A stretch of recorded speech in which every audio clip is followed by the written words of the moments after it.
Jeg vil fortælle, hvordan man finder vægarealet. Og når man skal finde vægarealet, så skal man bruge rundmålet i rummet. Og rundmålet findes jo ved, at man har taget væggenes længde lagt sammen hele vejen rundt. Og hvis man gør det ved det rum, jeg har her, så vil der være 20 meter rundt i lokalet.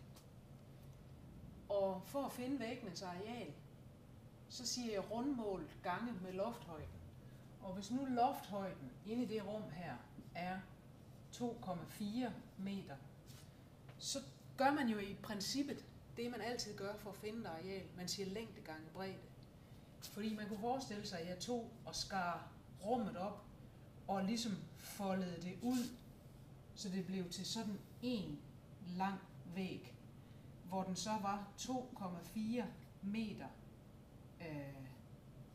i højden, eller man kan også sige i bredden, og længden ville i så fald blive de her 20 meter.